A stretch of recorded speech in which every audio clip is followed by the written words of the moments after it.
τίποτα άλλο. Ωραία, προχωράμε λοιπόν. Θα ήθελα λοιπόν να ξεκινήσουμε με μία εισαγωγή από την πλευρά της BioCOS, η οποία λίγο πολύ να συνοψίσει τα εξής ερωτήματα.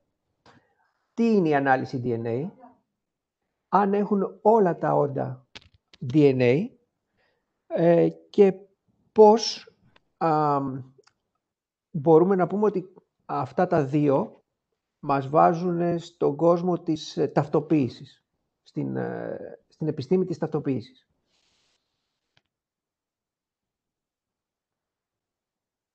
Καλησπέρα. Πρώτα απ' όλα να σας ευχαριστήσουμε. Ακουγόμαστε? Είναι όλα... Ακουγόμαστε? Ναι, σας ακούμε.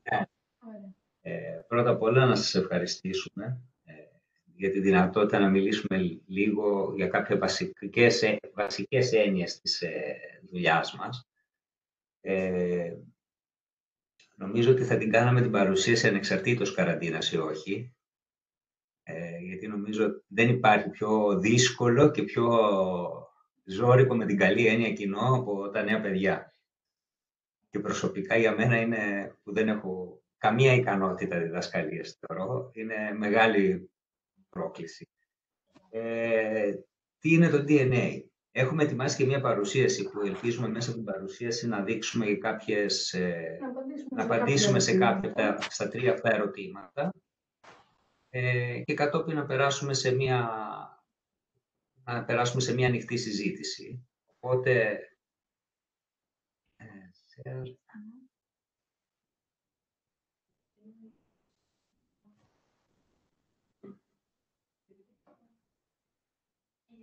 πάμε. Φαίνεται? Όχι ακόμα.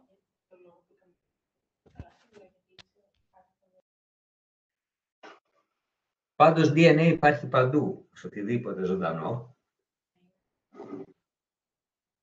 Φαίνεται η παρουσίαση?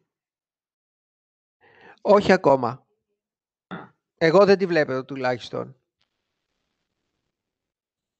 Όχι, δεν φαίνεται, Στέλιο. Για να θα προσπαθήσουμε μία φορά. Κάνουμε ένα stop sharing και πάμε πάλι. Εδώ. Είναι αυτό που λέγαμε, ότι στην πρόβα όλα λειτουργούν. Όλα λειτουργούν, αλλά μετά υπάρχει το πρόβλημα.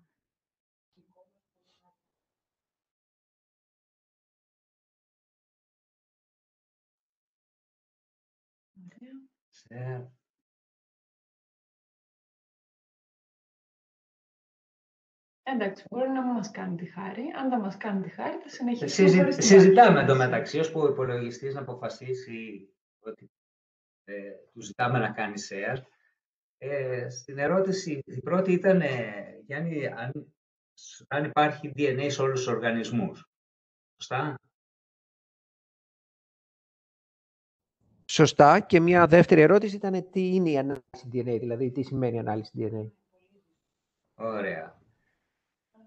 Λοιπόν, DNA υπάρχει σε όλα τα έμβια όντα. Είτε αυτό λέγεται φυτό, είτε λέγεται ζώο, είτε λέγεται βακτήριο, μύκητας, ακόμα και ιός.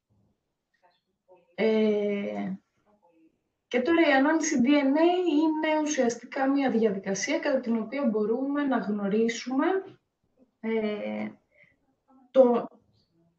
τι αλληλουχίες, για παράδειγμα, τι σειρά βάσεων έχει ένα γονιδίωμα ενός οργανισμού. Και με τη λέξη γονιδίωμα εννοούμε το συνολικό DNA ή RNA, για παράδειγμα, που βρίσκεται σε έναν οργανισμό. Αθανασία, επειδή είμαστε σε ζωντανή συζήτηση, μου επιτρέπεις να κάνω μία παρομοίωση? Δηλαδή, ένας φίλος που προσπάθησε να μου περιγράψει κάποια στιγμή αυτό, μου είπε ότι το γονιδίωμα είναι ένα βιβλίο και οι βάσεις που ονόμασες πριν, αυτό που είπες βάσεις, είναι ουσιαστικά γράμματα που γράφουν τις λέξεις, που γεμίζουν αυτό το βιβλίο. Άρα κάθε ένας από εμάς έχει ένα βιβλίο μέσα του, το οποίο όμως είναι μοναδικό, γιατί έχει γραφτεί μέσα από αυτές τις μέσα από αυτές τις εκατομμύρια συνδυασμούς αυτών των βάσεων. Γιατί από όσο ξέρω οι βάσεις είναι μόνο 4, αλλά οι συνδυασμοί είναι τεράστιοι που μπορούν να γίνουν. Δεν είναι εκπληκτικό. 4 γράμματα τι μπορούν να δημιουργήσουν. Ωστόσο, ήταν σωστή η παρομοίωση. Πολύ σωστή. Okay. Ουσιαστικά αυτά τα 4 γράμματα, εμείς κάναμε share την παρουσίαση, δεν ξέρω αν θα φανεί. Δηλαδή, εμείς βλέπουμε ότι την κάνει sharing τώρα. Δυστυχώς δεν φαίνεται ακόμα από εδώ. Δυστυχώς δεν φαίνεται ακόμα από εδώ η παρουσίαση. Δηλαδή, δεν πειράζει. Κλείστε την... Ναι, κλείστε τη, Στέλιο, για να φαίνεστε εσείς, γιατί τώρα γεμίζει η οθόνη με το χώρο της παρουσίασης που θα φαινόταν. Οπότε κάντε stop το sharing και να φαίνεστε εσείς. Πιο ωραία είναι η παρουσίαση, πάντως. Λοιπόν, το DNA είναι ένας εκπληκτικός συνδυασμός από 4 γράμματα, τα οποία σίγουρα δεν είναι τυχαία, έχουν ένα σκοπό, συνδέεται με την εξέλιξη, πρέπει να προσφέρουν κάποια λειτουργικά πλεονεκτήματα σε έναν οργανισμό. Οπότε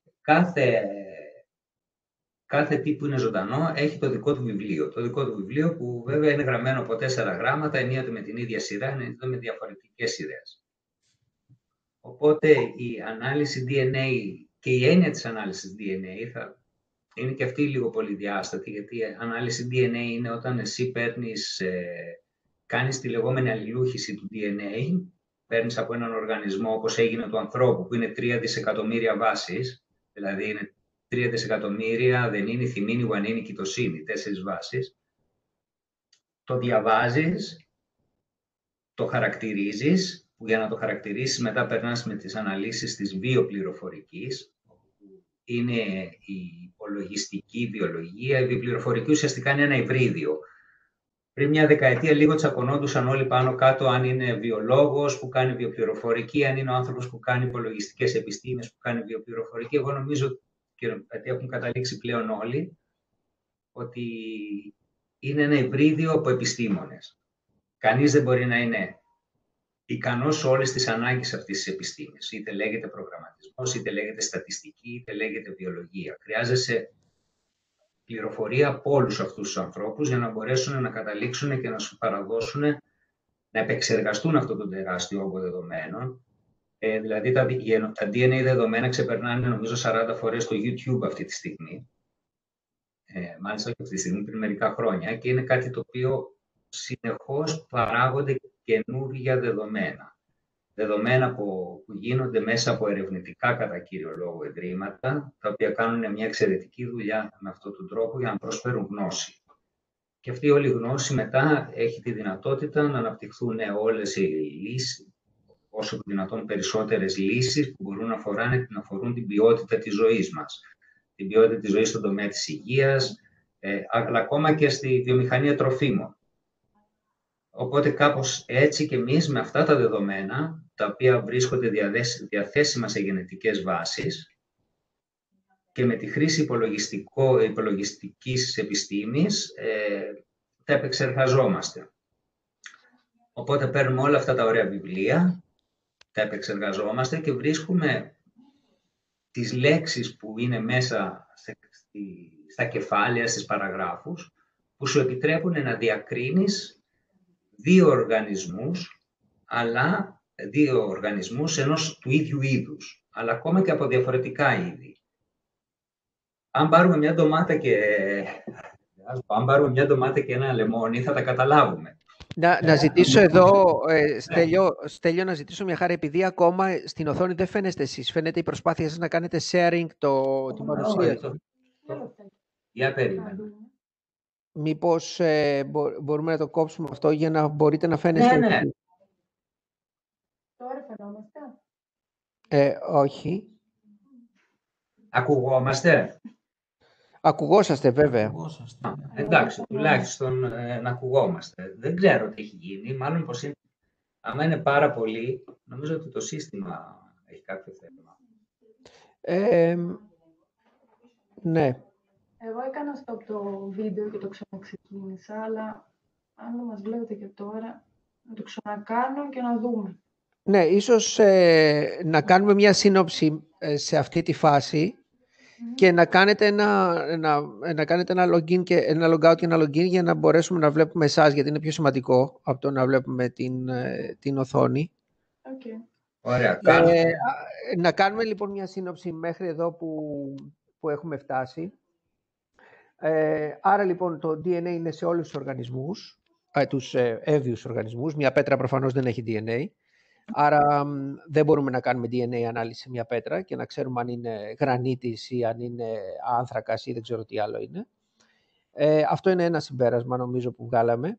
Ένα δεύτερο συμπέρασμα είναι ότι ουσιαστικά όταν λέμε ανάλυση DNA, εσείς παίρνετε αυτό το βιβλίο, το μοναδικό βιβλίο ενός οργανισμού, το σπάτε σε επιμέρους λέξεις. Βλέπετε δηλαδή όλες τις λέξεις τους, τα 3 δισεκατομμύρια λέξεις που είπατε ότι έχει το ανθρώπινο για παράδειγμα, προφανώς άλλα DNA να έχουν λιγότερες λέξεις, έτσι. Και μετά έχετε λοιπόν πλέον μια μεγάλη πληροφορία, μια μεγάλη όγκο πληροφορία που ξέρετε ότι αυτός ο οργανισμός έχει αυτές τις λέξεις.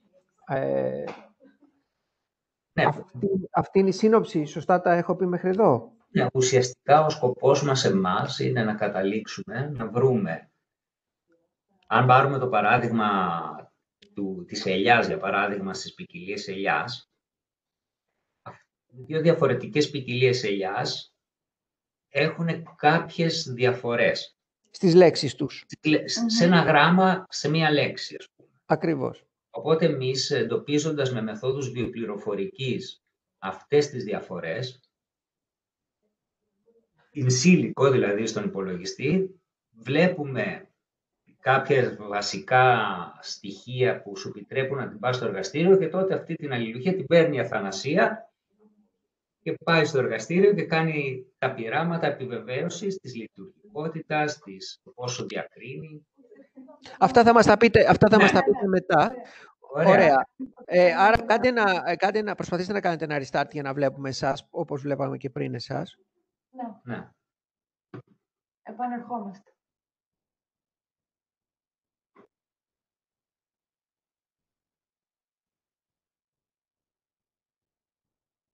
Όσο τα παιδιά κάνουν αυτό το restart, εγώ να πω κάτι που ξέχασα να πω στην αρχή και απευθύνεται σε όλους τους συμμετέχοντες. Κατά τη διάρκεια της παρουσίασης, σκοπίμως θα κάνω κάποια λάθη, τα οποία θα έχουν ακουστεί σωστά πριν από τους παρουσιαστές μας. Όποιος θέλει μπορεί να εντοπίζει αυτά τα λάθη, να μας τα στέλνει σε ένα chat, message. Εμείς αν όντως είναι σωστό αυτό που έχει κάνει, που έχει διορθώσει, εμείς θα σημειώνουμε το όνομά του και όσοι δώσουν σωστές απαντήσεις συμμετέχουν σε μια κλήρωση για ένα βιβλίο, το οποίο μιλάει για την ιστορία για τις μαύρες τρύπες. Είναι πάρα πολύ σύγχρονο βιβλίο, εκδόθηκε πριν από 2 μήνες από τις Πανεπιστημιακές Εκδόσεις Κρήτης. Άρα λοιπόν ένας από εσάς που θα στείλετε διορθώσεις τα λάθη που θα κάνουμε σκοπίμως, θα κερδίσει αυτό το βιβλίο.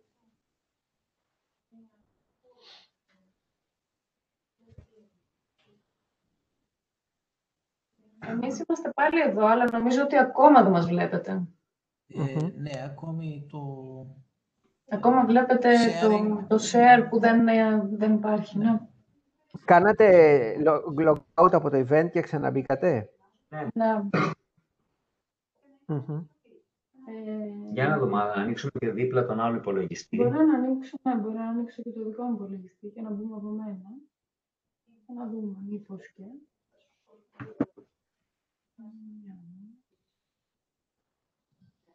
Η τεχνολογία δίνει λύσεις, προβλήματα που ψάχνουμε νέες λύσεις.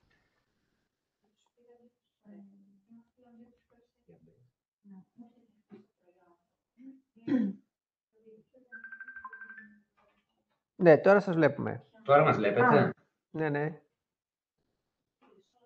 Οπότε να μην μπορώ. Ναι, τώρα είμαστε με 2. Κλείστε τον ένα γιατί κάνει Ωραία. Τώρα μας βλέπετε, εντάξει. Σούπερ. Λοιπόν, οπότε μπορούμε να συνεχίσουμε. Για να δω μήπως έχουμε στο chat κάποια ερώτηση ήδη. Όχι.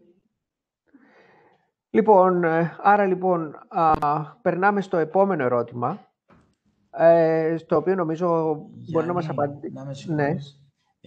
Έχω την πληροφορία ότι το chat είναι μπλοκαρισμένο. Ας το κοιτάξω γρηγόρης.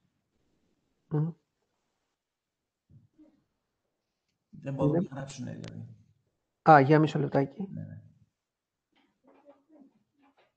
Μπορεί να ρωτάνε.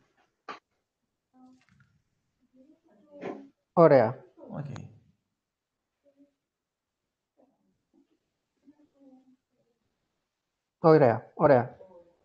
Ωραία. Νομίζω ότι πρέπει να έχει φτιαχτεί. Ας κάνει μια δοκιμή κάποιος.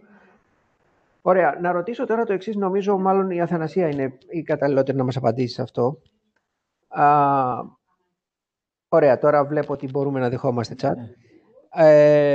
Αθανασία, εσύ, αν θυμάμαι καλά, όταν είχαμε κάνει στο παρελθόν μια συζήτηση, μου είχες πει ότι η συνεργασία σου με την εταιρεία ξεκίνησε επειδή κατάφερες στο εργαστήριο που δούλευες τότε στην Αμερική, διόρθωνε με αν κάνω κάπου λάθος, να φτιάξεις μία βάση η οποία ουσιαστικά είχε ταυτοποιήσει ένα μεγάλο ποσοστό από ποικιλίες ελιάς. Τα λέω καλά αυτό? Ουσιαστικά αυτό που κάναμε, να συνεχίσουμε από εκεί που τα αφήσαμε πριν, γιατί συνδέονται αυτά τα δύο κομμάτια. Για να περάσουμε από τη θεωρία λοιπόν της βιοπληροφορικής στην πράξη του εργαστηρίου, αυτό που κάνει ο Στέλιος, για παράδειγμα, στον υπολογιστή, είναι το ότι βρίσκει αυτές τις λέξεις κλειδιά, εγώ πρέπει να τις πάρω, να τις συνθέσουμε και να προβούμε σε μία ανάλυση DNA για το συγκεκριμένο είδος, για παράδειγμα για την ελιά την οποία ενδιαφερόμαστε. Οπότε αυτό που έκανα εγώ τότε ήταν να πάρω μία λέξη και να δω αν αυτή αντιστοιχίζεται στην ελιά και μόνο, και από εκεί και πέρα σε πόσες ελιές μπορεί αυτή να αντιστοιχιστεί. Δηλαδή, πόσες ποικιλίες μπορούμε να αναγνωρίσουμε με αυτή τη λέξη ή καλύτερα να διαχωρίσουμε με αυτή τη λέξη. Οπότε ουσιαστικά ναι, από τον Ιούνιο του 2018 και μετά, ξεκινώντας έτσι, ξεκίνησα και εγώ στην Biocos. Αυτό ήταν εύκολο να γίνει, δηλαδή το να φτιάξεις τελικά μια βάση δεδομένων. Εδώ τώρα μιλάμε μόνο για ένα τρόφιμο, έτσι, μόνο για την ελιά. Πόσο χρόνο περίπου χρειάζεται για να πεις ότι φτιάχνω μια βάση δεδομένων που να έχει τέλος πάντων τις περισσότερες δυνατές ποικιλίες ελιάς? Νομίζω ότι αυτό έχει αρκετή δουλειά. Έχει αρκετή προσπάθεια, γιατί ένα καλό ποσοστό από αυτό που εσύ μπορείς να εντοπίσεις με τη μέθοδο που εμείς χρησιμοποιούμε, πάντα δεν θα λειτουργήσει. Και να ξέρεις ότι δεν φτάνει ποτέ μία λέξη για να διακρίνεις όλες τις ποικιλίες. Δηλαδή, εμείς αυτή τη στιγμή έχουμε 4 δικές μας και μία καινούργια που είναι διαφορετικής φύσεως. Δηλαδή, έχουμε 4 της Biocos που έχουν από 3 γράμματα αλλαγμένα, που είναι οι SSR markers που λέμε. Είναι γενετικοί δείκτες, τέλος πάντων, να το πούμε πιο απλά. Είναι 3 διαφορετικοί γενετικοί δείκτες, 4, οι οποίοι, ανάλογα με το συνδυασμό που θα κάνουμε, μας δίνουν τη δυνατότητα να διαχωρίσουμε μέχρι 19-20 ποικιλίες διαφορετικές από τις πάρα πολλές που υπάρχουν. Για να φτάσεις να διαχωρίσεις, αν υπάρχουν 500 ποικιλίες στον κόσμο, θα χρειαστείς πάρα πολλούς, αλλά τουλάχιστον στη βιομηχανία τροφίμων εστιάζεις σε αυτές που μπορούν εν δυνάμει να προκαλέσουν πρόβλημα σε εισαγωγικά ή που χρησιμοποιούνται κατά κύριο λόγο. Κατά κύριο λόγο. Τώρα, αν υπάρχει μια λευκή, πώς υπάρχει αυτή η λευκή ελιά, η οποία είναι ένα στρέμμα, στη σικελία δεν θα σου δημιουργήσει ποτέ πρόβλημα στη βιομηχανία. Τώρα, ας πούμε, την προηγούμενη εβδομάδα βγάλαμε άλλο ένα καινούριο δείκτη με μία βάση, 1 γράμμα να αλλάζει. Και ήδη έχουμε ξεκινήσει, ας πούμε, να τρέχουμε πειράματα, να βλέπουμε πόσες ποικιλίες διακρίνει. Παράλληλα δουλεύουμε σε άλλους. Οπότε είναι κάτι το οποίο δεν είναι κάτι το οποίο γίνεται άμεσα. Θέλει αρκετά πειράματα, θέλει προσπάθεια, θέλει... η υπολογιστική επεξεργασία την τρέχουμε. Πλέον φαντάσου ότι τώρα στα πλαίσια ενός προγράμματος εμείς έχουμε αναλύσει σε 4 μέρες γύρω στα 90.000 γονιδιώματα. Δεν έχουμε θέμα.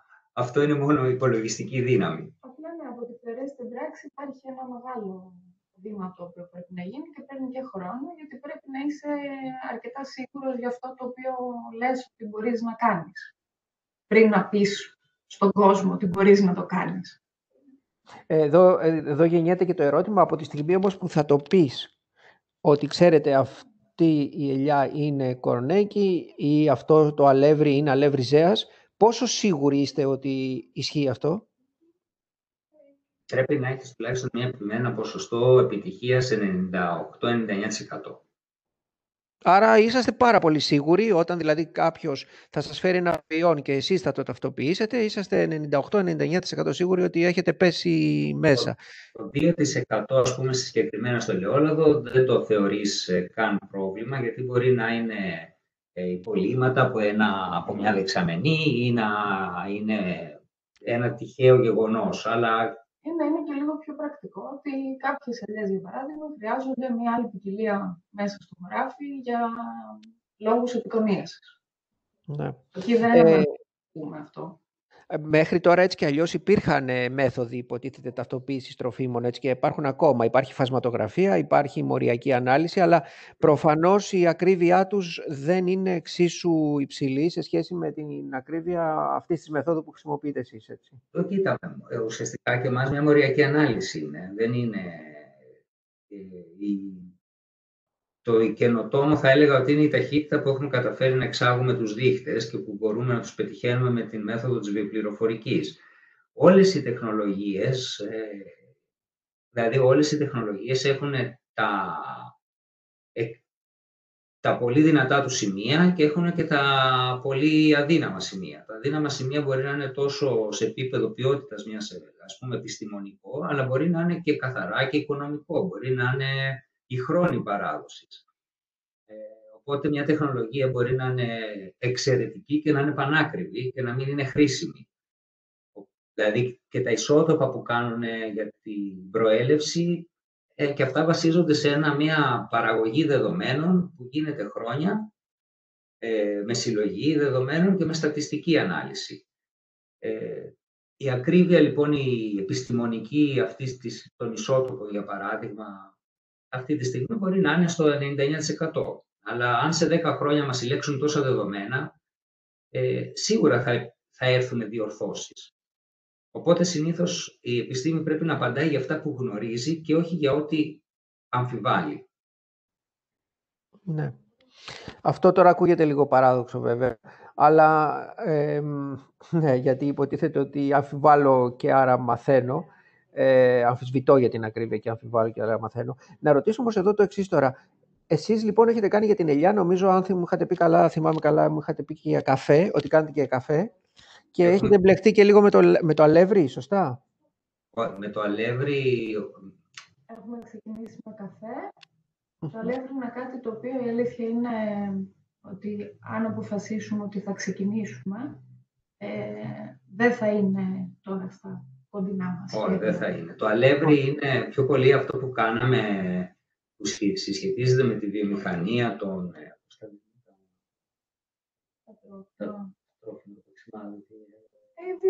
Εντάξει, ναι, ωραία. Τρόφιμο είναι και η φρυγανιά. Η βιομηχανία τροφίμων. Ναι. Είναι η εξαγωγή DNA ελαιολάδου μέσα από τη φρυγανιά, αφού είχε ψηθεί. Δηλαδή αυτό ήταν ένα ωραίο στοίχημα. Θα το πούμε λίγο μετά αυτό, να σας διακόψω τώρα, γιατί είναι η επόμενη ερώτηση. Ωραία, για να δω μήπως στο chat έχουμε κάποια ερώτηση μέχρι τώρα. Όχι, δεν βλέπω. Αυτό δύο πράγματα σημαίνει ότι ή τα καταλαβαίνουν όλα, δεν καταλαβαίνουν τίποτα. Λοιπόν, ωραία, προχωράμε. Να ρωτήσω τώρα το εξής. Μας μιλάτε τόση ώρα για κάποιες συσκευές που αναλύουν το DNA. Για να είμαι ειλικρινής, εγώ είχα δει μία στο παρελθόν που ήταν σαν ένα μεγάλο χαρτοκιβώτιο, Αλλά μιλώντας με έναν ερευνητή από το Ιαπωνικό Πανεπιστήμιο, μου είπε ότι υπάρχουν πλέον και συσκευές που είναι σαν USB stick, τα USB δηλαδή που βάζουμε στον υπολογιστή μας, και πιθανόν να κάνουν και λιγότερο από 500 ευρώ. Δηλαδή μπορούμε να πάρουμε μια τέτοια συσκευή και να την χρησιμοποιήσουμε στο σχολείο, στο πέραμα, για να κάνουμε εμείς ανάλυση DNA. Ισχύει αυτό ή είμαι υπερβολικός? Όχι, όχι. Είναι αυτό που είχαμε και στην παρουσίαση. Αυτό κάνει αλληλούχηση DNA και είναι πραγματικά όσο... Είναι όσο ένα USB stick από τα μεγάλα USB stick. Ναι. Τώρα να το αναλύσεις εσύ, πρόσεξε, αυτό δείχνει πώς άλλαξε και πώς αλλάζει και η τεχνολογία.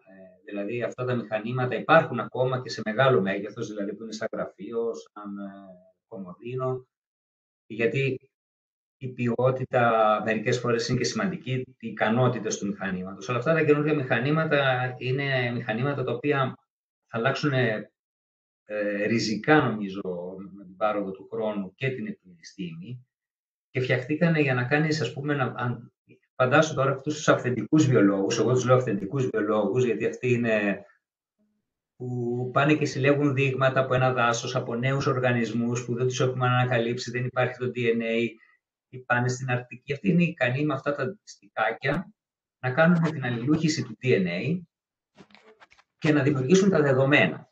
Πρόσεξε τώρα, αυτά τα δεδομένα για να τα επεξεργαστείς, θέλεις από πίσω και κάποια υπολογιστική δύναμη και κάποιους αλγόριθμους, κάποιες μεθοδολογίες. Αλλά ναι, στην ουσία μπορείς να κάνεις μια ανάλυση DNA όπου και αν είσαι. Αλληλούχηση ενός γονιδιώματος. Ωραία, άρα λοιπόν ας φανταστούμε λοιπόν ότι επενδύσαμε στο σχολείο τα 500 ευρώ, έχουμε πάρει αυτή τη συσκευή, την έχουμε βάλει σε έναν υπολογιστή. Τι άλλο πρέπει να κάνουμε, θα χρειαστούμε? Βγήκαμε λοιπόν έξω και πήραμε ένα κόκο καφέ από αυτούς τους άκοπους, ας πούμε, που βρίσκουμε στα καφενεία. Τι θα χρειαστεί να κάνουμε? Φαντάζομαι δεν μπορούμε να βάλουμε απλά τον κόκο καφέ και να τον αναλύσουμε. Θα χρειαστεί να κάνουμε κάποια πράγματα, έτσι. Πρόσεχε, το USB stick είναι αυτό που σου είπε ο φίλος, είναι να κάνεις την αλληλούχηση του DNA. Βγάζεις δείκτες, θες από πίσω μια υπολογιστική... Πριν να φτάσουμε στην υπολογιστική... Εντάξει, θα έχουμε και έναν υπολογιστή. Ναι, γιατί ο Στέλιος έχει ξεκινήσει από την ώρα που έχουμε ήδη το DNA, ενώ εσείς έχετε μόνο τον κόκο του καφέ. Για να φτάσουμε λοιπόν να έχουμε DNA, θα πρέπει να κάνουμε εξαγωγή του DNA από τον καφέ. Ή από οτιδήποτε άλλο θέλουμε να κάνουμε εξαγωγή DNA. Επομένως, θα πρέπει πριν να μπούμε στη διαδικασία να τρέξουμε το USB stick στον υπολογιστή μας, να έχουμε απομονώσει το DNA, το οποίο είναι μια διαδικασία η οποία δεν είναι πάρα πολύ δύσκολη. Εγώ θυμάμαι ότι τουλάχιστον όταν ήμουν εγώ στο σχολείο, που δεν είναι και τόσο μακριά, είχαμε κάνει DNA απομόνωση από κρεμμύδι. Οπότε, ξεκινώντας από αυτό, μετά μπορούμε να περάσουμε στο μηχανηματάκι, να κάνουμε την αλληλούχηση, με ό,τι αυτό σημαίνει, γιατί υπάρχουν και κάποια άλλα πράγματα που πρέπει να γίνουν παράλληλα. Αλλά εγώ θεωρώ ότι το πιο δύσκολο κομμάτι δεν είναι το να φτάσεις μέχρι να κάνεις την αλληλούχηση, αλλά το να καταλάβεις τι έχεις πάρει από τα δεδομένα που θα σου βγάλει αυτό το μηχανηματάκι. Που εκεί έρχονται οι θεωρητικοί, τις βιοπληροφορικοί. Κάποιες αναλύσεις, θέλεις να κάνεις κάποιες αναλύσεις επεξεργασία αυτών των δεδομένων που παράγει για να μπορέσεις να εντοπίσεις τουλάχιστον σε επίπεδο βιοπληροφορικής σε έναν οργανισμό. Αυτό που βέβαια εμείς κάνουμε είναι ότι εμείς δεν χρησιμοποιούμε αυτό το μηχανάκι, γιατί δεν είναι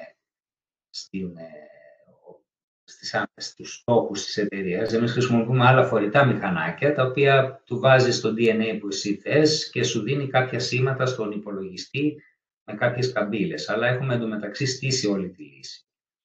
Δηλαδή το USB που σου είπε αυτός ο συνάδελφός μας, ναι, υπάρχει, είναι όντως προσιτό, θα μπορούσε να το έχει οποιοσδήποτε, όπως και ένα σχολείο θα μπορούσε να το έχει. Υπάρχουν άλλα μηχανήματα, δεν ξέρω αν βλέπετε πίσω το κόκκινο κουτάκι, φαίνεται.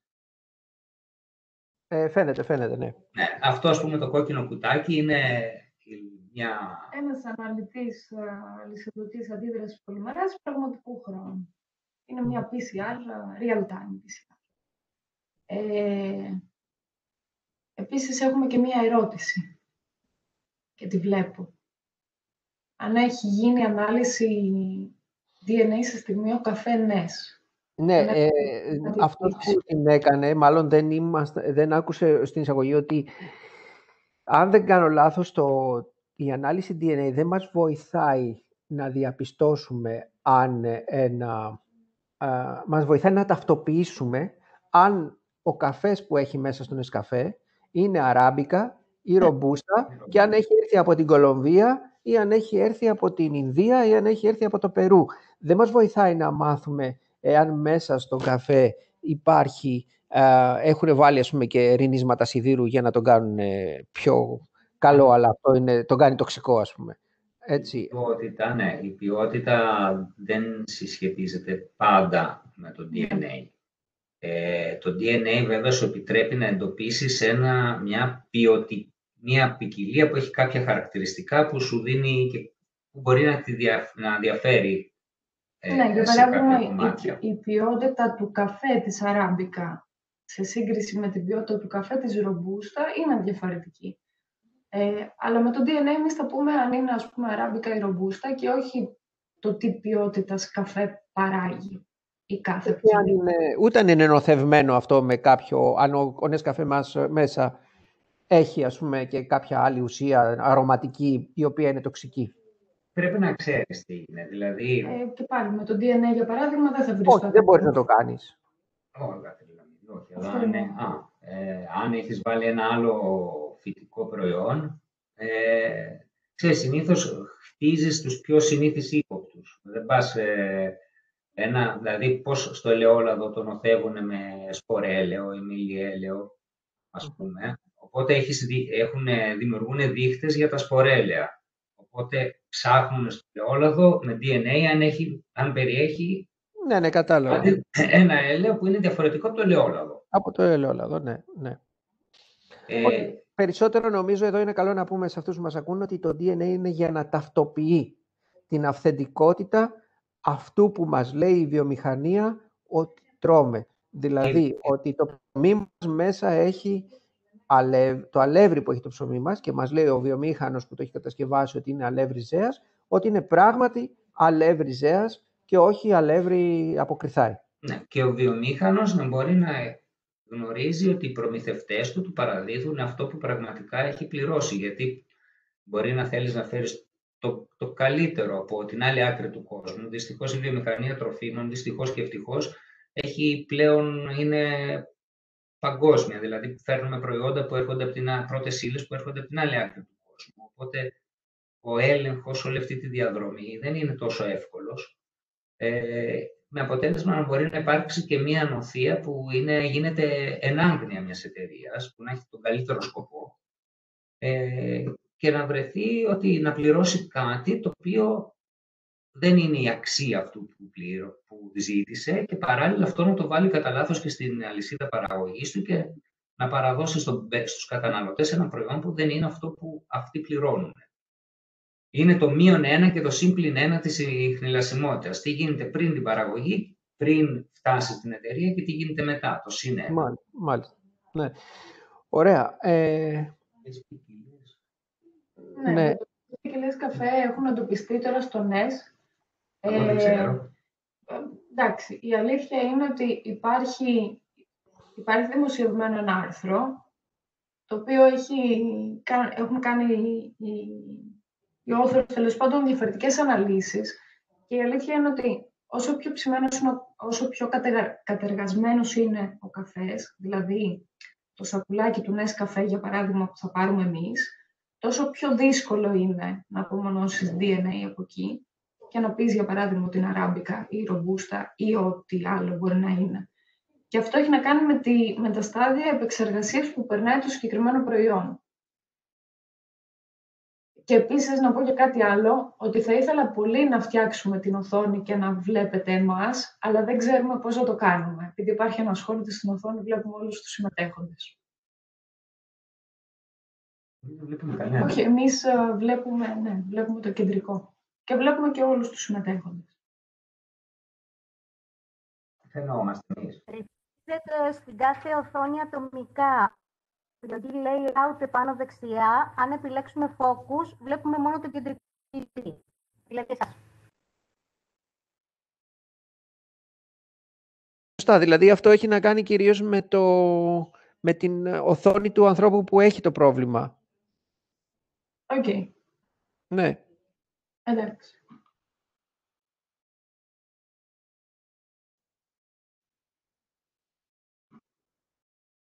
Δεν ξέρω. Εντάξει. Οπότε ξέρεις, δεν είναι πάντα εύκολο. Μπορεί να εξάγεις εύκολα DNA σε ένα κατέργαστο προϊόν, αλλά όταν πας να του εξάγεις το DNA του, όταν έχει περάσει μία επεξεργασία, να έχει γίνει τόσο υψηλή διάσπαση που να μην μπορείς να το εντοπίσεις. Οπότε βλέπεις ότι ακόμα και αυτή η τεχνολογία, όσο ακρίβεια και να έχει ακόμα περιθώρια να βελτιωθεί. Ωραία, για να πάρουμε και μια οριστική απάντηση σε αυτό που ρώτησα πριν. Εάν φέρουμε ένα βιολόγο στο σχολείο, έχουμε φυσικά βιολόγο στο σχολείο, έχουμε και τη συσκευή, έχουμε και έναν υπολογιστή, ο οποίος είναι εντάξει, αρκετά δυνατός. Μπορούμε να κάνουμε ένα πειραματάκι που να απομονώσουμε DNA και να βγάλουμε τελικά την αλληλουχία, αυτό το βιβλίο του, ότι αυτό το DNA, να ξέρουμε ότι αυτό το DNA έχει αυτές τις λέξεις. Μετά θα δούμε πώς θα το αξιοποιήσουμε, αλλά αυτό μπορούμε να το κάνουμε εύκολα. Με ένα PCR. Ναι, δεν είναι PCR. Αυτό που θέλουν να κάνουν είναι αλληλούχηση. Με το Minion, ας πούμε, να κάνουν αλληλούχηση. Με το Minion, τώρα σε ρωτάω κάτι επιστημονικό Minion, γιατί ξέρεις, είναι... αν θες να κάνεις ένα πείραμα, να δεις αν μία λέξη, αν σου δώσω εγώ, σου πω ότι αυτή η λέξη διαχωρίζει δύο προϊόντα, και θες να πάρεις ένα μηχάνημα, να τρέξεις ένα πείραμα και να το δεις, να δεις την καμπύλη, ας πούμε, του πειράματος, όπως εμείς τρέχουμε για δύο ποικιλίες ελιάς και σου βγάζει δύο διαφορετικές καμπύλες. Ωραία. Αυτό είναι εύκολο. Ωραία, αυτό. Μπορούμε να το κάνουμε λοιπόν αυτό. Έτσι. Αυτό είναι εύκολο. Ωραία. Έχει κάποια εμπόδια, αλλά τα εμπόδια είναι ωραίο γιατί ξεπερνιούνται. Αν θες να κάνεις αλληλούχηση DNA και να πάρεις αυτό το φορητό που είναι σαν USB, να βρεις τέτοιο, θα χρειαστείς. Σίγουρα έχει κάποιες τεχνικές δυσκολίες που προσωπικά δεν μπορώ να ξέρω ποιες είναι, γιατί θα χρειαστείς προφανώς ένα cloud, μια βάση δεδομένων, να συγκριθούν οι αλληλουχίες. Θα τα πούμε αυτά σε λίγο. Ναι, είναι... Γι' αυτό σας κάνω την ερώτηση, για να πάμε στο επόμενο βήμα. Ουσιαστικά το επόμενο βήμα είναι ακριβώς αυτό. Λοιπόν, εμείς λοιπόν πες ότι τα καταφέραμε και πήραμε τον κόκο καφέ, τον διαλύσαμε όσο χρειάζεται για να απομονώσουμε το DNA του. Από αυτό μετά το βάλαμε μέσα σε έναν υπολογιστή το DNA με τη βοήθεια του USB stick, της συσκευής δηλαδή, και διαβάσαμε τα γράμματά του. Ακόμα όμως δεν ξέρουμε τι είναι αυτός ο κόκκος καφέ, είναι αράμπικα, είναι ρομπούστα, έχουμε μια καμπύλη, έχουμε δηλαδή μια εικόνα, αλλά δεν ξέρουμε σε τι αντιστοιχεί αυτή η εικόνα. Σωστά τα λέω μέχρι εδώ. Άρα λοιπόν πρέπει να πάμε κάπου, όπως το CSI που παίρνουν ένα δαχτυλικό αποτύπωμα από κάποιο δολοφόνο, αλλά μέχρι να το αντιστοιχίσουν με τα δαχτυλικά αποτυπώματα όλων των πιθανών δολοφόνων, δεν ξέρουν ποιανού δολοφόνου είναι. Έτσι. Άρα πρέπει να πάμε μετά σε μια βάση δεδομένων και να βρούμε μια καμπύλη, η οποία μοιάζει πάρα πολύ με την καμπύλη που εμείς έχουμε βγάλει στον υπολογιστή μας, και τότε να πούμε, αυτή η καμπύλη επειδή μοιάζει τόσο πολύ, είναι καφές ρομπούστα. Εδώ μάλλον μπορεί να έχω κάνει και λάθος. Για διορθώστε με. Εδώ έχει γίνει, ενώ ξεκινάει καλά η όλη διαδικασία, μετά από ένα σημείο έχει γίνει ένα μπέρδεμα δύο διαφορετικών τεχνολογιών. Αυτό τώρα με το USB θα σου βγάλει, φαντάσου ότι αυτό το USB, η τεχνολογία του USB που κάνει αλληλούχηση του DNA, διαβάζει όλο το DNA, σου βγάζει εν δυνάμει ανάλογα με το ποσοστό κάλυψης του γεννόματος που θες, σου βγάζει μικρές αλληλουχίες, πολλές μικρές λέξεις, τις οποίες εσύ αυτές πρέπει να πας να τις συγκρίνεις είτε με το γονιδίωμα του οργανισμού που εσύ ξέρεις τι είναι, αλλά αν δεν ξέρεις θα πας να συγκρίνεις και να βρεις με ποιο έχει την περισσότερη ομοιότητα. Οπότε αυτό γίνεται όλο αυτό το κομμάτι εσύ το κάνεις υπολογιστικά. Αν εσύ πάρεις κόκο καφέ, θα το συγκρίνεις και σου βγάλει αυτές τις αλληλουχίες, θα κάνεις τη σύγκριση με το γονιδίωμα του καφέ που που μπορείς να το έχεις σαν που λέγεται reference, ας πούμε το γονιδίωμα αναφοράς, και θα σου βγάλει την ακρίβεια τις ποικιλίες ανάλογα με το πόσες ποικιλίες έχεις εσύ γνώση ότι υπάρχει το γονιδίωμα. Είναι σαν να έχουμε λοιπόν ένα βιβλίο το οποίο έχει 7 εκδόσεις και να έχουμε και ένα βιβλίο το οποίο να έχει κομμένες όλες του τις σελίδες και εμείς να θέλουμε να βρούμε ποια έκδοση είναι το βιβλίο που έχουμε. Μάλιστα, ωραία. Για τον λόγο θα πρέπει να βάλουμε τις σελίδες σε σειρά. Τώρα λοιπόν έρχεται... Οπότε τώρα έρχεται η ερώτηση. Εμείς πρέπει λοιπόν να πάμε σε μια βιβλιοθήκη. Αυτό που είπαμε πριν, βάσεις δεδομένων, για να μπορέσουμε να κάνουμε τη δουλειά μας. Εσείς έχετε, ας πούμε, τώρα μια βιβλιοθήκη. Άμα έρθουμε κάτω στην Κρήτη, στα Χανιά που είστε στην Biocost, έχετε μια βιβλιοθήκη για ελιές. Σε λίγο καιρό θα έχετε και μια βιβλιοθήκη για καφέ. Και αν επενδύσετε και περισσότερο χρόνο, θα έχετε και μια βιβλιοθήκη για ντομάτες, ας πούμε. Αυτές οι βιβλιοθήκες είναι ανοιχτές σε εμάς, δηλαδή μπορούμε να έρθουμε σε εσάς και εντάξει, είσαστε καλοί άνθρωποι. Ενδεχομένως θα μας πείτε, ναι, μπορείτε να χρησιμοποιήσετε τη βιβλιοθήκη μας για να κάνετε τη σύγκριση. Γενικά όμως οι βιβλιοθήκες είναι ανοιχτές. Κοίτα, οι βιβλιοθήκες με DNA δεδομένα ή υγειονομικά δεδομένα είναι κατά πλειοψηφία όσο επιτοπλίστων ανοιχτές. Δηλαδή υπάρχουν ειδικά site τα οποία έχουν μέσα ας το πούμε ειδικά καταθετήρια, ας πούμε, που έχουν χιλιάδες γεννόματα DNA. Για τα ευκαριωτικά έχουμε 15.000, χωρίς να βάλουμε τις αντίστοιχες, δηλαδή έχουμε τις ντομάτες, αλλά υπάρχει ας πούμε και το γονιδίωμα άλλων 10 διαφορετικών ποικιλιών. Αυτό είναι ένα πράγμα που το κάνει χρόνια η έρευνα και βοηθάει πάρα πολύ να δημιουργηθεί νέα γνώση και η γνώση καταλήγει να δημιουργηθούν και νέες και λύσεις στην αγορά. Τα δικά μας δεδομένα, εμείς ό,τι επεξεργαζόμαστε, βασιζόμαστε και σε αυτές τις βιβλιοθήκες, αλλά σαν εταιρεία μετά οι εταιρείες καλούνται να προστατεύσουν και τα εισαγωγικά πνευματικά δικαιώματα. Ορισμένα πράγματα δηλαδή δεν τα αποκαλύπτεις ή άμα τα συζητήσεις, ξέρεις, όλες αυτές οι διαδικασίες των εταιριών που μερικές φορές πιστεύω ότι κάνουν πλούσιους και τους δικηγόρους μόνο. Αλλά οι βάσεις δεδομένων που έχουμε μέσα εμείς, που χρησιμοποιούμε και που έχουμε και στη διάθεσή μας, είναι δημόσιες. Οπότε, αν έρθεις, θα έχουμε τη δυνατότητα να κάνουμε μια ανάλυση, αλλά και να χρησιμοποιήσουμε και ό,τι δικό μας έχουμε.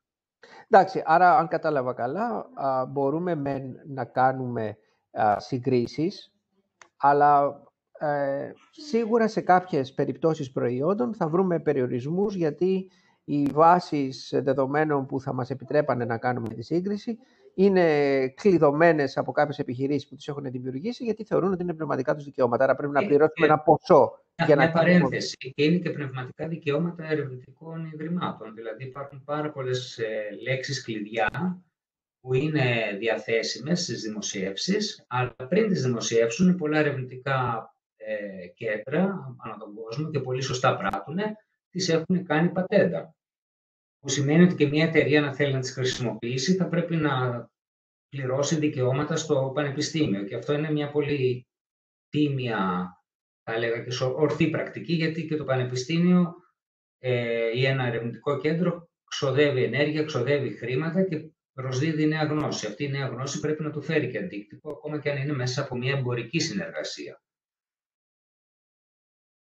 Υπάρχουν κάποιοι που θα διαφωνήσουν, δεν έχω δει κάτι στο chat, αλλά γιατί εξαρτάται αν μιλάμε για ιδιωτικό πανεπιστήμιο, αν μιλάμε για δημόσιο πανεπιστήμιο, υπάρχουν εκεί πέρα κάποια ζητήματα. Τα δημόσια, τα πανεπιστήμια που είναι... Τέλος πάντων, το αφήνουμε λίγο αυτό στην άκρη, γιατί μάλλον είναι περισσότερο πολιτικό παρά επιστημονικό ζήτημα. Να ρωτήσω εδώ τώρα το εξής. Μιλάμε τόση ώρα για θεωρία. Στην πράξη, στην ελληνική αγορά, δεν ξέρω στη διεθνή τι γίνεται, υπάρχουν ήδη κάποια προϊόντα που μπορούμε να βρούμε και να συνοδεύονται από ταυτότητα DNA, είτε από εσάς, είτε γιατί κάποιος άλλος έχει κάνει αυτή τη δουλειά. Δηλαδή, στο ράφι υπάρχουν προϊόντα και είναι υποχρεωτικό να υπάρχουν. να έχουν ταυτότητα DNA? Λοιπόν, υποχρεωτικό δεν είναι. Να ξεκινήσουμε από εδώ. Είναι μια καθαρά τεχνολογία, η οποία έχει μορφή, έχει δύο μορφές. Η μία της είναι της εμπορικής και της επιχειρηματικής της μεριά, ως προς την εταιρεία που τη χρησιμοποιεί, για να έχει ένα καλύτερο προϊόν, πιο σίγουρο προϊόν.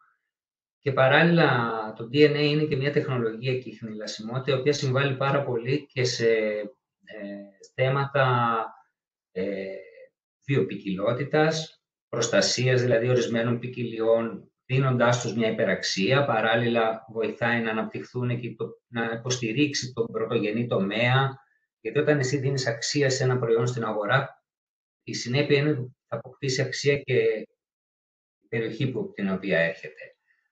Υπάρχουν προϊόντα, εμείς έχουμε παράγει ένα ελαιόλαδο με μια ελβετική εταιρεία, έχουμε και ελληνικές που έχει πάνω το DNA Verified. Υπάρχει το Marks Spencer, δεν ξέρω αν μπορούμε να πούμε ονόματα τώρα, καταλαβαίνεις, δεν μπορούμε να πούμε, υπάρχει... Για σας μπορεί να είναι πρόβλημα, σε εμάς δεν πειράζει. Όχι, εντάξει, αν κάποιος το ψάξει στο ίντερνετ, ας πούμε, υπάρχει μια μεγάλη τεράστια λυσίδα σούπερ μάρκετ που με τη χρήση λέξεις, κλειδιά, πολυμορφισμούς, όλα αυτά που συζητούσαμε πάνω κάτω, με το DNA λοιπόν, μπορεί να σου λέει κατευθείαν και ποιο ζώο είναι το κρέας που εσύ αγοράζεις.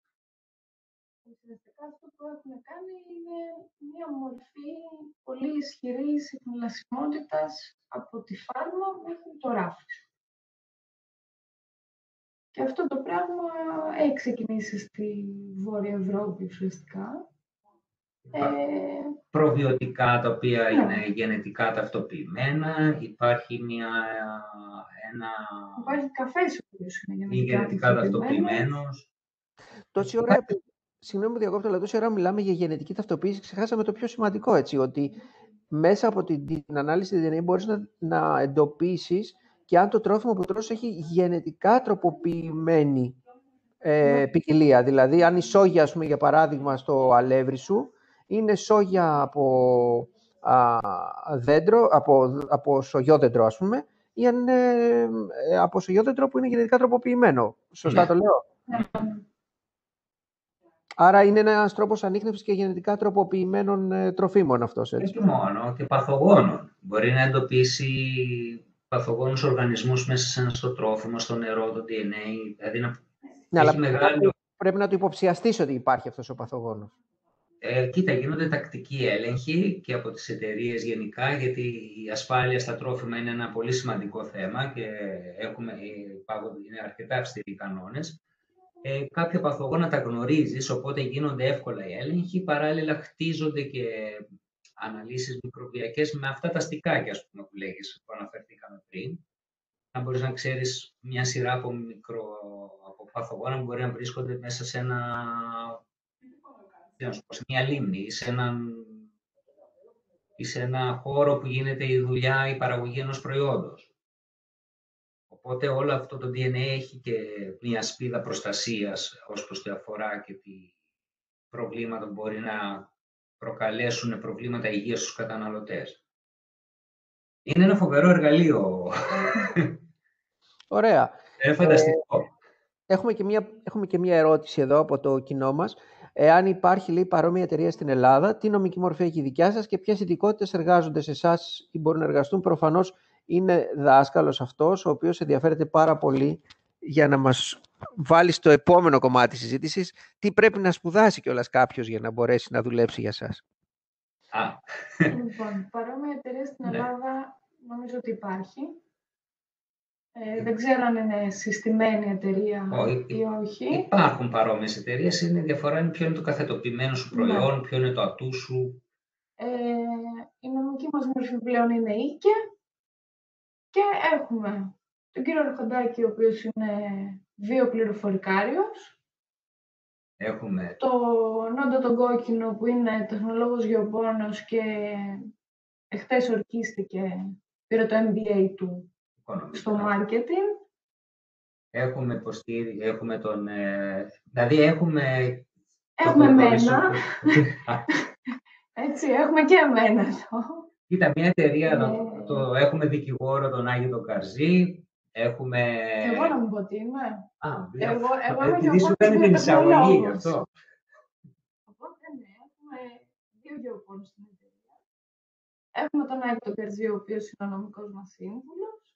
Είναι ο Θοδωρής Σωτηρίου που έχει στα οικονομικά...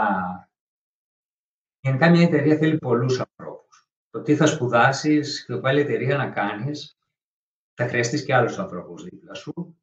Εντάξει, μιλάμε για εξειδικευμένους ανθρώπους. Προφανώς θέλεις ένα λογιστή, προφανώς θέλεις ένα νομικό, προφανώς θέλεις ένα marketing, αλλά τι χρειάζεσαι από εξειδικευμένους, από επιστήμονες δηλαδή ανθρώπους, νομίζω... Ωραία. Ας το πούμε απλά, έχουμε την Ειρήνη τη Λιάμπα που είναι βιοπληροφορική. Μια κοπέλα που είναι... Πώς γίνεσαι βιοπληροφορικάριος? Τώρα πλέον νομίζω ότι υπάρχουν και τα μάστερ. Όταν ήμασταν εμείς δεν υπήρχαν. Εγώ είχα πρόλαβα το floppy disk. Πλέον είναι νομίζω πολύ σύνθετη η έννοια της βιοπληροφορικής. Δηλαδή πραγματικά, σίγουρα για μένα αυτός που κάνει βιοπληροφορική είναι αυτός που έχει εξαιρετικές γνώσεις του προγραμματισμού.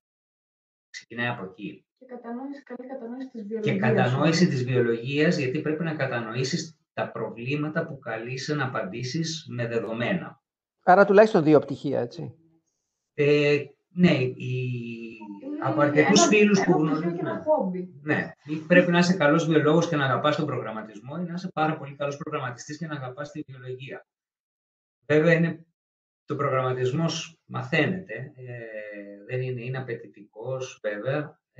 Χρειάζεσαι γνώση στατιστικής, γι' αυτό συνήθως είναι πολύ σύνθετη η δομή, τα εργαστήρια που έχουν ανθρώπους μέσα στη βιοπληροφορική. Ας πούμε και εμείς εδώ πέρα, είναι η Ειρήνη Λιάμπα που έχει εξαιρετικές ικανότητες προγραμματισμού, αλλά έχει εξαιρετικές γνώσεις. Και με βασικό πτυχίο χημικός μηχανικός.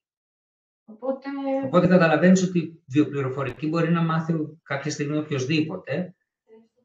Το θέμα είναι η γνώση της βιολογίας. Εκεί για μένα χρειάζεται η γνώση της βιολογίας για να ξέρεις για ποιο λόγο δημιουργείς κάτι. Γιατί το να δημιουργήσεις ένα λογισμικό, το να δημιουργήσεις έναν αλγόριθμο, μια μεθοδολογία θα τρέξει. Αλλά αν δεν έχει αντίκτυπο στο βιολογικό ερώτημα που προσπαθείς να απαντήσεις, δεν υπάρχει λόγος να το κάνεις αυτό το πράγμα. Μάλιστα. Να περιμένω 1 λεπτό. Να δω μήπως θα έχουμε κάποια επιπλέον ερώτηση. Πριν κάνω μία σύνοψη αυτών που είπαμε. Δεν βλέπω κάτι. Λοιπόν, πάμε λοιπόν μέσα σε 1 λεπτό.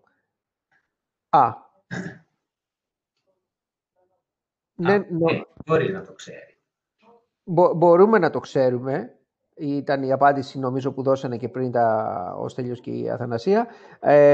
Αλλά δεν είναι αυτός ο βασικός στόχος. Μπορούμε όμως να ξέρουμε και το ποσοστό νοθείας. Να πω εδώ πέρα μια ενδιαφέρουσα πληροφορία που έμαθα πρόσφατα για το μέλι. Ότι στο μέλι λοιπόν, που είναι ένα πάρα πολύ ακριβό προϊόν και θα κόλλαγε πάρα πολύ η ανάλυση DNA για την ταυτοποίησή του, υπάρχουν πλέον φίλτρα τα οποία είναι σε επίπεδο μικρό. Μικρό σημαίνει ένας άσος με πολλά μηδενικά μπροστά, δηλαδή πάρα πολύ μικρή διάσταση. Οπότε αυτά τα φίλτρα αφαιρούν το γυρεόκοκο από το μέλι. Και έτσι λοιπόν, αφού δεν υπάρχει γυρεόκοκος, δεν έχει τη δυνατότητα η εταιρεία που κάνει την ανάλυση DNA να εντοπίσει το DNA του μελιού αυτού. Επομένως, εντοπίζει το DNA του μελιού που είναι μέσα σε αυτό, που βέβαια είναι ελάχιστη η ποσότητά του. Άρα λοιπόν έχουν βάλει 80% μέλι που δεν έχει γυρεόκοκο, που δεν ξέρουμε τι προέλευση είναι, και άρα είναι η νοθεία. Έχουν βάλει και ένα 20% θυμαρίσιο. Η ανάλυση DNA βρίσκει το θυμαρίσιο, οπότε λέει αυτό το μέλι είναι θυμαρίσιο. Έτσι. Ναι, υπάρχουν τρόποι λοιπόν, αν αυτή η ερώτηση, υπάρχουν τρόποι να ξεγελάσεις τα πάντα, αν είσαι εξίσου καλός επιστήμονας με τους επιστήμονες που προσπαθούν να φτιάξουν τις μεθόδους ταυτοποίησης, αλλά το θέμα είναι ότι, όπως με τους συναγερμούς, όσο περισσότερα εργαλεία έχει ο διαρρήχτης, τόσο περισσότερα εργαλεία πρέπει να έχει και ο ιδιοκτήτης για να προστατέψει το σπίτι του. Συνήθως το κακό πάει πιο γρήγορα από το καλό, το ξέρεις. Είναι σαν το topping. Ναι, ισχύει. Και στον χώρο της ασφάλειας δεδομένων ακριβώς το ίδιο συμβαίνει. Ωραία. Λοιπόν, πάμε για τη σύνοψη. DNA έχουν όλοι οι έμβιοι οργανισμοί, όλα τα όντα, όπως τα λέγαμε αλλιώς. Η ανάλυση DNA είναι μια μέθοδος που μας επιτρέπει να πάρουμε ένα κομμάτι από αυτόν τον οργανισμό που θέλουμε να μελετήσουμε. Είναι ένα φύλλο, μπορεί να είναι μια ντομάτα, μπορεί να είναι ένας κόκκος καφέ, και μέσα από μια ειδική επεξεργασία στην οποία πλέον συμμετέχει και η πληροφορική, φτιάχνουμε ένα βιβλίο το οποίο είναι χαρακτηριστικό, έχει μερικά δισεκατομμύρια λέξεις που χαρακτηρίζουν αυτό το συγκεκριμένο προϊόν που έχουμε επιλέξει. Διορθώστε με αν κάνω λάθος. Το λέω συνέχεια αυτό γιατί μπορεί να κάνω λάθος και θα χάσετε το βιβλίο. Λοιπόν, μην το κερδίσεις εσύ το βιβλίο, Στέλιο.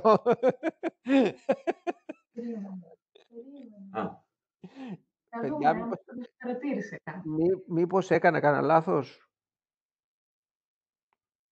Όχι. Οκ, πες μου τώρα, πού έκανα λάθος, Στέλιο. Ας το πάρει το ποτάμι. Τη βιοπληροφορική. Ακριβώς. Εσύ. Είπαμε 4 λέξεις, οι οποίες όμως, όχι, είπαμε 4 γράμματα τα οποία συνδυάζονται σε δισεκατομμύρια λέξεις. Ναι, όντως, τα γράμματα του αλφαβήτου μας είναι μόνο 4. 4 γράμματα δηλαδή είναι οι βάσεις που αποτελούν τα γονιδιώματα.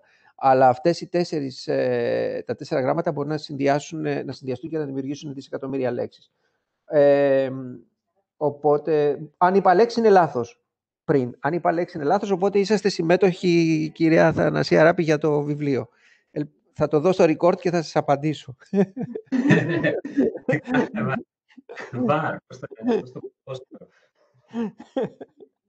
Λοιπόν, πες μου όμως τώρα, τι έκανα λάθος, Χριστέλιο, γιατί νομίζω ότι κάπου σε είδα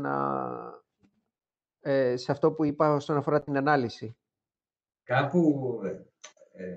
Τώρα δεν θυμάμαι και ακριβώς τι είπες, γιατί ξεχνάω εγώ. Παίρνουμε τον κόκκο, παίρνουμε ό,τι είναι να πάρουμε, κάνουμε την επεξεργασία, βγάζουμε το DNA και αυτό το βάζουμε στο μηχάνημα. Εκεί πέρα, όταν το βάλεις στο μηχάνημα, αν μιλάμε για τα μηχανήματα που έχουμε εδώ, που εσύ ξέρεις αυτή τη λέξη, ωραία, που έχει μια διαφορά σε 1 γράμμα, σου επιτρέπει να δεις ποια ποικιλία είναι. Και σου βγάζει μια καμπύλη σε έναν υπολογιστή. Και αυτή η καμπύλη σου λέει ότι αυτή η καμπύλη είναι έτσι, που ταιριάζει με την καμπύλη όντως αυτής της ποικιλίας. Ωραία. Θα τα πω πολύ απλά. Ναι, Αν πάρεις το στικάκι, εμένα με μπερδεύεις με το στικάκι, καταλάβες, μου βάζεις 2 τεχνολογίες. Ναι, ωραία. Αν πάρεις το στικάκι, λοιπόν. Αν πάρεις το στικάκι, θα σου βγάλει εκατομμύρια λέξεις. Ωραία. Ναι, που αποτελούν μέρος ενός βιβλίου. Και εσύ καλείσαι με μεθόδους βιοπληροφορικής να πας να δεις αυτές οι λέξεις σε ποιο βιβλίο ανήκουν και να πεις αυτό είναι αυτό το βακτήριο, αυτό είναι αυτό το παθογόνο, αυτό είναι αυτό το... ή μοιάζει, είναι συγγενής με αυτό. Κατανοητό. Οπότε να συνεχίσουμε τη σύνοψη. Για να μπορέσουμε να κάνουμε τη δουλειά μας χρειαζόμαστε βάσεις δεδομένων, δηλαδή βιβλιοθήκες ουσιαστικά, οι οποίες έχουν αποθηκευμένες ταυτότητες DNA για να μας επιτρέπεται να κάνουμε τις συγκρίσεις μας και παρομοία σε αυτές τις βιβλιοθήκες με βιβλιοθήκες δακτυλικών αποτυπωμάτων που μπορούμε να συγκρίνουμε ένα δακτυλικό αποτύπωμα που βρίσκουμε τυχαία με τα χιλιάδες ή τα εκατομμύρια που έχουμε μέσα σε μια τέτοια βιβλιοθήκη. Μας είπατε ότι μπορούμε να έχουμε μια συσκευή ανάλυσης DNA στο σχολείο. Δεν είναι τόσο εύκολο να κάνουμε εμείς μόνοι μας όλη τη διαδικασία, θα χρειαστούμε και τη βοήθεια. Εδώ να πω ότι Είχαμε και μία πρόταση από την εταιρεία Βιοδυναμική που παρακολουθεί σήμερα την συζήτησή μας, ότι μπορούμε να πάμε στο εργαστήριό τους, όταν με το καλό βέβαια τελειώσουν αυτά τα προβλήματα με τα lockdown, να πάμε στο εργαστήριό τους και να δούμε εκεί, να κάνουμε εκεί ένα πείραμα και σαν σχολείο, έτσι. Άρα λοιπόν συνεχίζω την σύνοψή μου.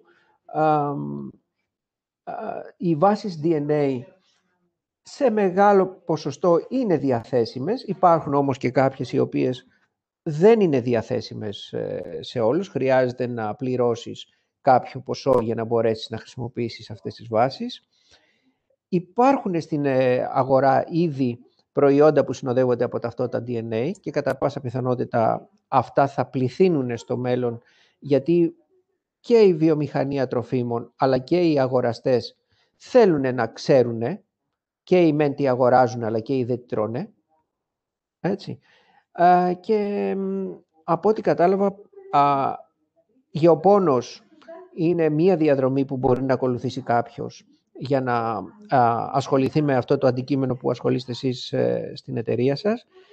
Βιοπληροφορικάριος επίσης είναι μία διαδρομή και από ό,τι κατάλαβα αυτή η διαδρομή μπορεί να ξεκινάει από πολλές διαφορετικές αρχές. Νομίζω αυτά.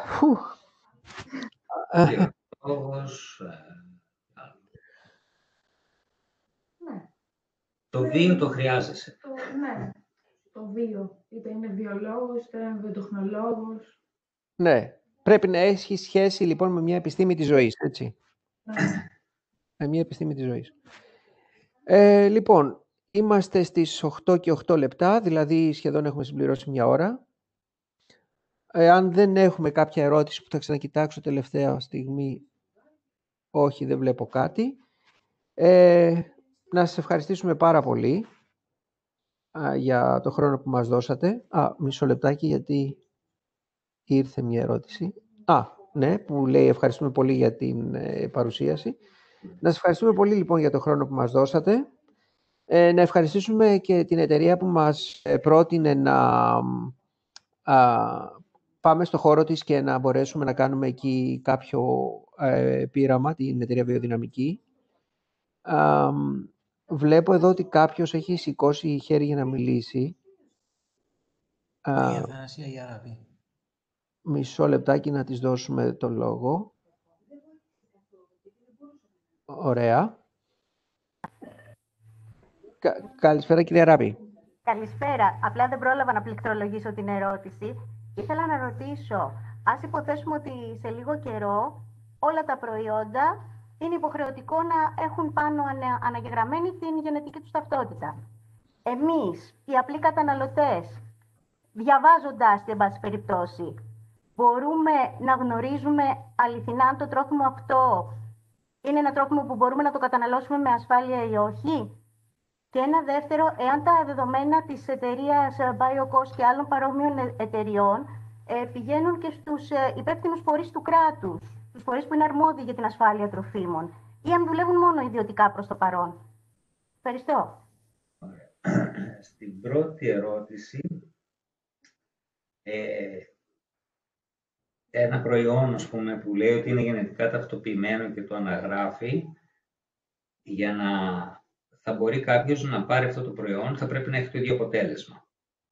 Δηλαδή, ο καταναλωτής είναι σαν το GMO που γράφουν ότι είναι GMO free. Ο καταναλωτής ξέρει ότι έχει γίνει μια DNA ανάλυση και δεν είναι γενετικά τροποποιημένο, αλλά εμπιστεύεται την ετικέτα στο τέλος και την εταιρεία. Οπότε... Με την ίδια λογική, λοιπόν, ένα προϊόν το οποίο θα έχει μια γενετική ταυτότητα για ένα ή περισσότερα συστατικά τα οποία μπορεί να περιέχει, σε θεωρητικό επίπεδο και θέλω να πιστεύω και σε πρακτικό επίπεδο, θα είναι πιο διαφανές, θα είναι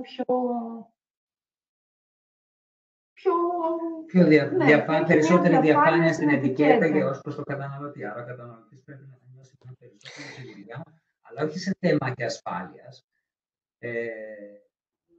και σε θέμα ασφάλεια, αλλά σαν περισσότερο ότι πραγματικά τα προϊόντα, τα συστατικά προέρχονται ή είναι από τον παραγωγό Χ που βρίσκεται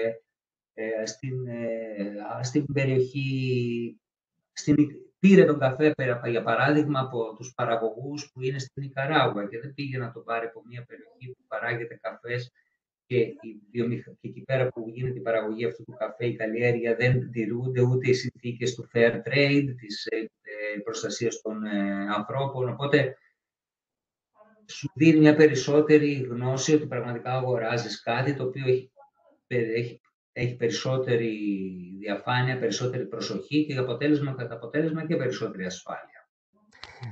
Να συμπληρώσω, κυρία Ράπη, ότι αν θέλετε πραγματικά, αν δηλαδή αμφισβητείτε και τον συσκευαστή του προϊόντος σας που έχει βάλει επάνω την ετικέτα, η επόμενη λύση είναι να πάρετε εσείς μια συσκευή ανάλυσης DNA στο σπίτι και να κάνετε όλη αυτή τη διαδικασία που λέγαμε πριν ότι θα κάνουμε σαν πείραμα σχολείο. Εντάξει, ακόμα με αρκετή δυσκολία, πιθανόν στο μέλλον να είναι ακόμα πιο εύκολο αυτό, να γίνεται πολύ πιο εύκολο αυτό και να μπορέσετε να πάρετε μέσα από το προϊόν που έχετε την πληροφορία που αναζητάτε στο σπίτι σας πλέον, χωρίς να εμπιστεύεστε ούτε την βιομηχανία, ούτε τον προμηθευτή της βιομηχανίας, ούτε κανέναν από αυτούς. Προσωρινά όμως χρειάζεται να εμπιστευόμαστε κάποιους ενδιάμεσους που θεωρούμε ότι κάνουν καλά τη δουλειά τους για να δημιουργήσουν περισσότερη διαφάνεια στο τρόφιμο.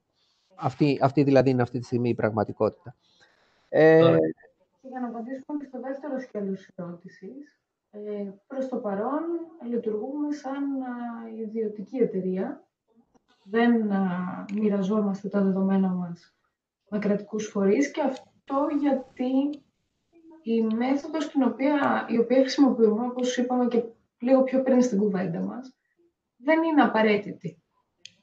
Δηλαδή, για παράδειγμα, εγώ κάνω μια ταυτοποίηση σε ένα ελαιόλαδο Χ, το οποίο βγαίνει στην αγορά, αλλά δεν είναι υποχρεωτικό για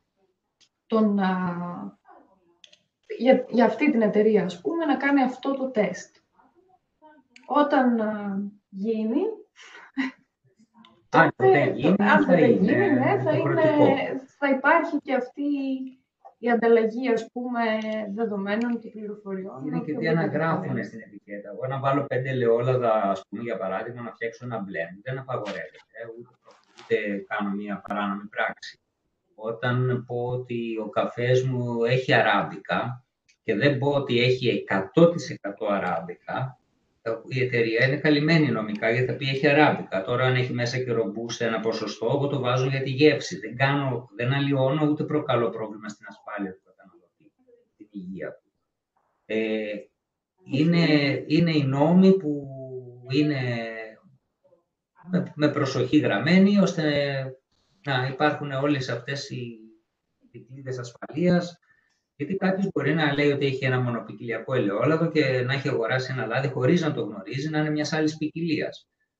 Οπότε μπορεί να μην δηλώσει. Όταν λέει ότι είναι εξαιρετικά παρθένο ελαιόλαδο, για παράδειγμα, βασίζεται καθαρά και μόνο στα ποιοτικά του χαρακτηριστικά και όχι στο τι ποικιλία περιέχει. Άρα δεν είναι ότι. Εκτός αν πει ότι είναι εξαιρετικά παρθένο ελαιόλαδο και έχει βάλει μέσα σπορέλαιο. Από εκεί πέρα.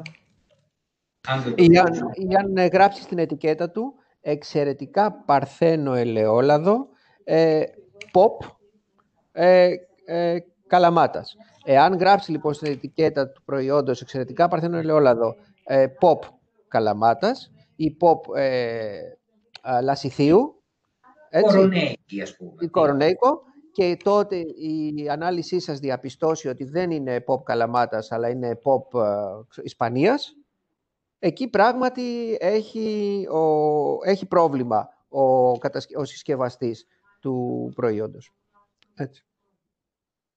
Ωραία.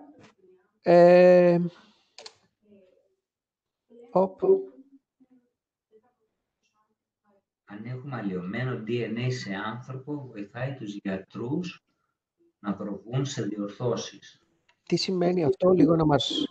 Λοιπόν, να σηκώσει χέρι αυτός που έκανε την ερώτηση. Ναι. Αν διαπιστώσουμε ένα αλλοιωμένο DNA σε άνθρωπο Αλλοιωμένο, δηλαδή υπάρχει... μεταλλαγμένο, ας πούμε, τι εννοείς, Δεν Βαγγέλη? ξέρω, αλλοιωμένο. Μπορεί να είναι μεταλλαγμένο, μπορεί να είναι αλλοιωμένο. Δεν ξέρω από αυτά τα πράγματα. Βοηθάει στην ιατρική να προβεί σε διορθώσεις. Κατάλαβα. Δεν είναι... Ωραία, η λέξη... Εννοούμε αν... Ναι. Υπάρχουν κάποιες... Ναι, η ορολογία ήταν λίγο μπερδεύει. Δεν είναι όμως... Υπάρχει πλέον η εξατομικευμένη ιατρική που προσπαθούν να κάνουν. Ουσιαστικά η ιατρική πλέον θα υπάρξει σε 2 διαδρομές. Νομίζω ότι όλοι θέλουν να ξεφύγουν από τα αντιβιωτικά, από όλα αυτά. Θα γίνει η ιατρική της πρόληψης και η ιατρική εξατομικευμένη πλέον. Δηλαδή, φανταστούμε ότι αυτή τη στιγμή σίγουρα στην Αγγλία είχαν ξεπεράσει τα 100.000 γονιδιώματα ανθρώπων με ασθένειες, υγιείς ασθενείς, με το ιστορικό τους. Όλα αυτά λοιπόν προσπαθούν να βρουν διαφορές στο DNA που μπορούν ώστε να προσπαθήσουν να εξηγήσουν και να κατανοήσουν τόσο και πιθανές ασθένειες, να συσχετίζονται με πιθανές ασθένειες και να βρουν και τρόπους ώστε να μπορούν να δημιουργήσουν τη βέλτιστη θεραπεία ως προς τον κάθε άνθρωπο ξεχωριστά. Είναι ένα φοβερό εγχείρημα, εξαιρετικά δύσκολο και πάλι θα βάλω τη λέξη εδώ να δεις πόση υπολογιστική βιολογία θέλει και στατιστική.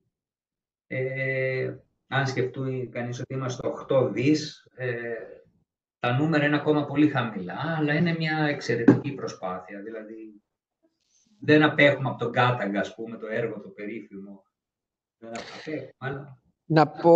Να πω ότι επειδή είχα κάνει πρόσφατα ένα ταξίδι στην Εστονία, όπου ο πληθυσμός είναι πολύ ομογενής και περιορισμένος, δηλαδή είναι μόνο, αν θυμάμαι καλά, μερικά εκατομμύρια, 3 εκατομμύρια, πώς είναι η Εστονία, είναι πολύ μικρός ο πληθυσμός.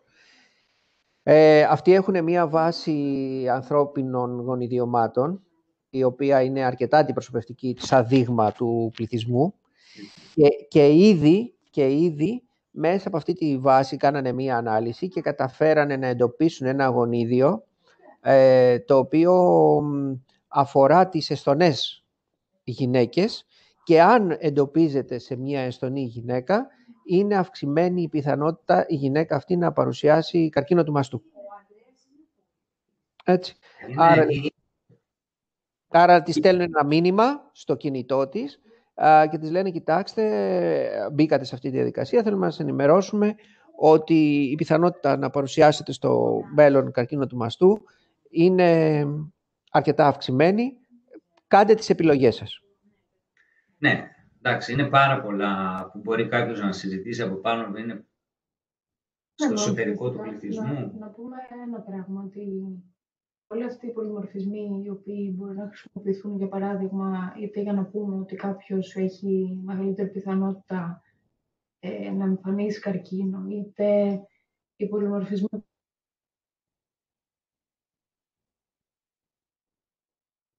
Γιάννη.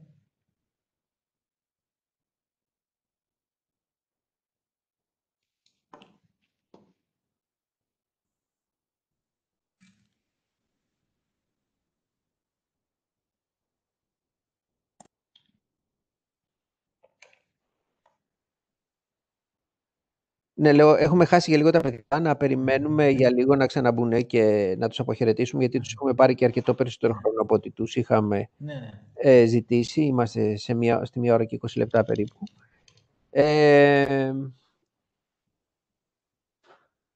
Να πω ότι θα το ξανακάνουμε αυτό, Βαγγέλη, αν και το θέλετε. Ήδη υπάρχουν 2 ακόμα στο πρόγραμμα ομιλίες που μπορούν να ακολουθήσουν, εφόσον έχουμε φυσικά και τη δικιά σας έγκριση.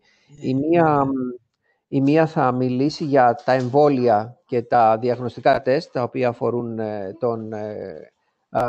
τον κορονοϊό, και στην οποία θα συμμετέχει το Ίδρυμα Τεχνολογίας και Έρευνας. Οι παρουσιαστές δηλαδή θα είναι από το Ίδρυμα Τεχνολογίας και Έρευνας της Κρήτης. Και η άλλη θα μας μιλήσει για προσωπικά δεδομένα και ανοιχτά δεδομένα. Ένα θέμα το οποίο συζητήθηκε αρκετά τον τελευταίο καιρό εξαιτίας των πλατφορμών τηλεκπαίδευσης. Αυτά τα δύο θέματα είναι ανοιχτά και διαθέσιμα σαν δράσεις για σας. Μένει να τις εγκρίνετε για να μπορέσουμε να τις προχωρήσουμε. Και βέβαια είναι ενδιαφέροντα τα θέματα και μπορούμε να τα επεκτείνουμε κιόλας, να επεκτείνουμε τις ημέρες επιστήμης και σε άλλα θέματα. Ωραία. Πολύ καλά. Ευχαριστούμε και εσένα, Γιάννη.